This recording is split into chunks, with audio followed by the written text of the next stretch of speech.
맨시티가 충격적인 패배를 당했습니다. 맨시티가 리그에서 2패를 경험하긴 했습니다. 그런데 상대가 한 번은 리버풀이었고 두 번째 패배는 빅클럽 킬러 브렌트포드에게 패배한 거거든요. 그런데 이번 세 번째 패배는 다릅니다. 프리미어리그 현재 꼴등팀 3승밖에 거두지 못한 사우스햄튼에게 무득점 2대0 패배를 당한 것입니다. 물론 이 경기가 리그 경기가 아니라서 순위에 영향을 미치진 않지만 맨시티가 어떤 팀입니까?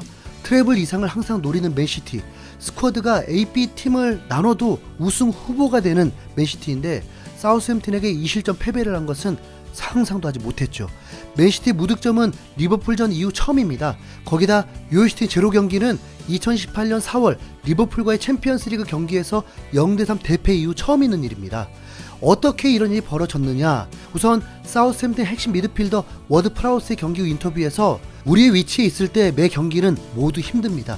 이런 상황에서 네이선 존스 감독님은 훌륭하셨고 우리에게 신선한 아이디어와 새로운 에너지를 주었습니다. 감독님은 우리가 대담하고 공격적이기를 원했고 그렇게 됐습니다. 우리는 철저히 승리할 자격이 있었습니다. 라고 경기 소감을 전한 걸 보면 감독의 전술이 제대로 통한 듯 보입니다. 반대로 과르디올라 감독은 경기 전 인터뷰를 통해서 메뉴전 데뷔하기 위해서라도 로테이션을 생각하고 있다고 했고 데브라이너 같은 선수가 4, 5일 안 뛴다고 경기력에 지장이 있을 거라고 생각하지 않는다면서 자신감을 보였습니다. 자신감보다 자만하고 있는 듯 태도에 문제가 있었습니다. 어쨌든 맨시티가 로테이션을 가동해도 팀의 퀄리티는 결코 떨어지지 않는다는 것. 포백 라인에 고메스, 라포르트, 칸셀루, 미드필더 라인에 귄도안, 필립스, 팔머, 스리톱으로 그릴리시, 알바레즈, 포든. 곳곳에 익숙치 않은 선수가 있긴 하지만 축구 강국 국가대표들로 포진되어 있습니다. 경기는 시작부터 사우스햄튼이 기회를 잡았습니다. 전반 7분 찰레타 차르가 슈팅한 아웃프런트 킥이 맨시티 골키퍼가 슈퍼 세이브를 펼치면서 위기를 벗어났습니다. 맨시티는 점유율은 높았지만 제대로 된 공격이 나오지 않았고 전반 23분 맨시티가 볼을 빼앗아서 공격을 하는 중에 하프라인에서 다시 순간 볼을 뺏겼고 맨시티 진영이 정돈되지 않은 상황에서 크로스를 올렸는데 곧바로 슈팅이 이어지면서 선제골을 넣게 되었습니다.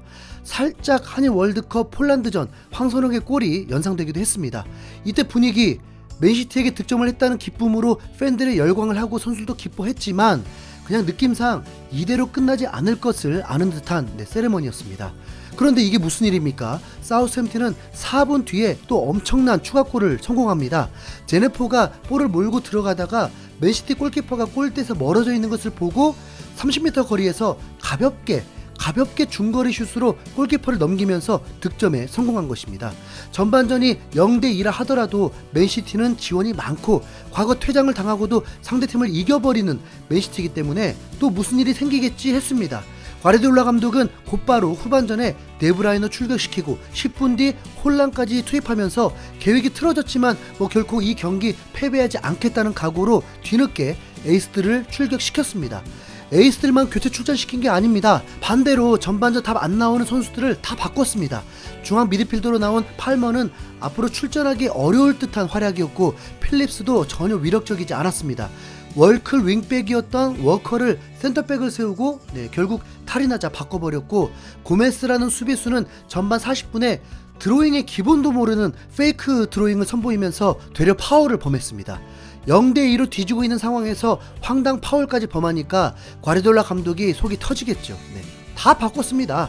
자, 그런데 후반전에 맨시티가 몰아붙일 거라 생각했다면 큰 오산입니다. 아니, 몰아붙이긴 했죠. 근데 득점도 아니고 위협적인 상황도 만들지 못했습니다. 오히려 후반 31분 맨시티 수비도 농락하는 공격을 하면서 최종 득점까지 했는데 옵사이드 깃발이 올라갔습니다.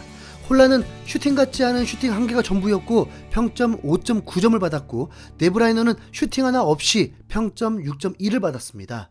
유슈팅 제로였으니까 말 다 했죠. 그나마 실바와 마레즈 쉬게 한 게 남은 소득입니다. 이번 경기가 맨유전을 대비하다 보니 일어난 결과라면 이해라도 하겠지만 맨시티 팬들은 충격에 빠졌습니다. 난 맨유와의 더비가 두려워졌어. 이 경기에서 우리는 당장 수비수를 사와야 해.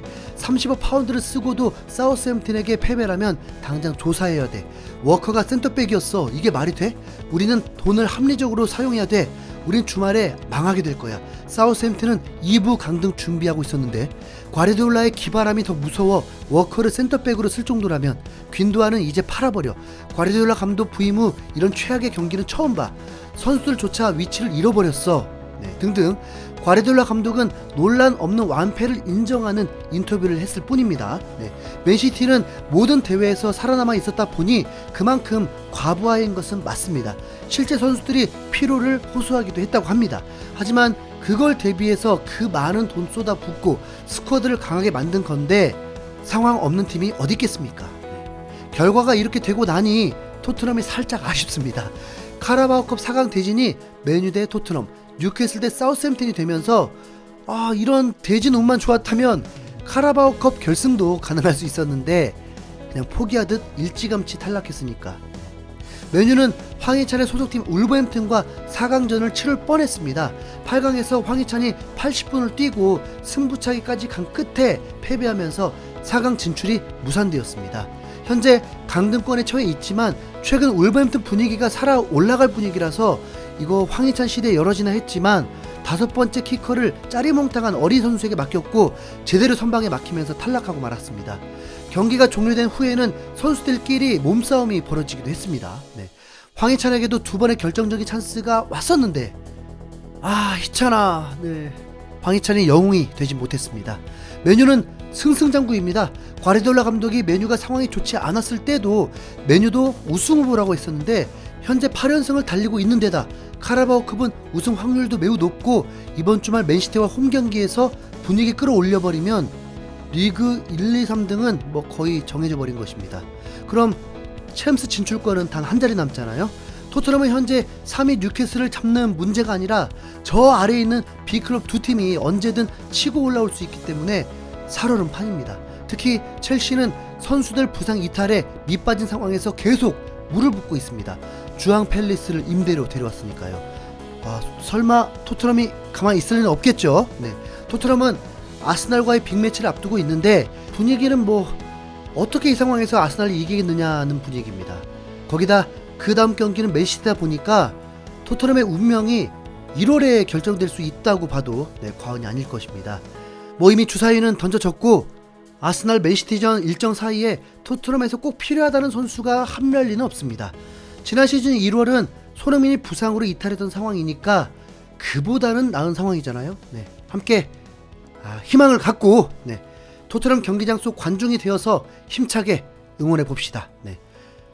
결론이 왜 이렇게 나지? 이상 흰수염고래였습니다. 감사합니다.